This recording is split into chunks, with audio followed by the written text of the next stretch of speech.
You're right, all.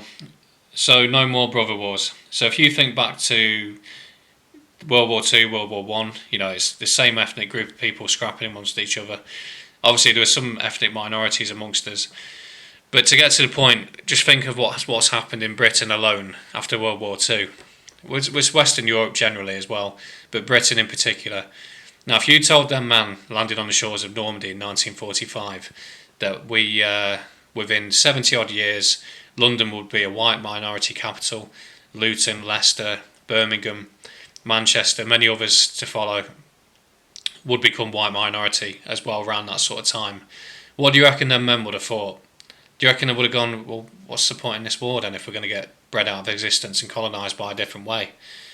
And that should make you think about what the outcome of World War Three is going to be. Clearly, the scumbags that want this aren't getting their way because they want this. The average person doesn't want it. Why would you? What threat is Russia to anybody?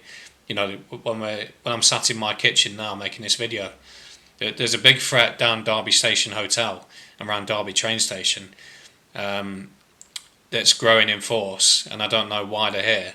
Now there's a much bigger threat on my doorstep 10 minutes away, let alone Russia. So to get to the point, one would be think about everything that's happened after World War Two, kids being taught about drag queens and all this demonic, sinister stuff on the TV, the collapse of the culture, the economic crises that are coming, the technological totalitarian creep that's coming in, the cashless society. These are all things that have come in after World War Two.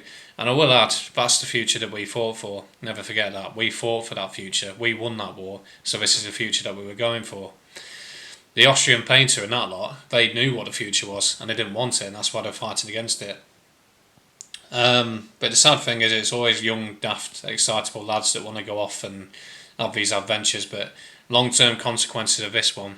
I think it was Albert Einstein. He was obviously a Shackelberg, but he said he knows what weapons will be used for World War Three, but World War Four will be fought with sticks and stones, because maybe it'll take us back to the Stone Age.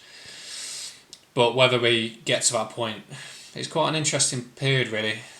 We'll see what happens. It's amazing to speak to British normies because they actually believe that Putin's this big tyrannic. We've been, how many times have we been here?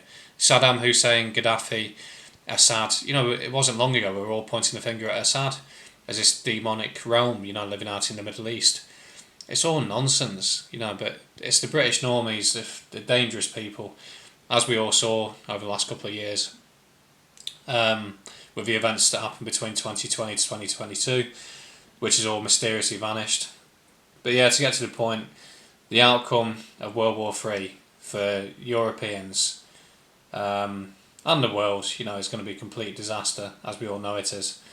So hopefully people don't go along with it.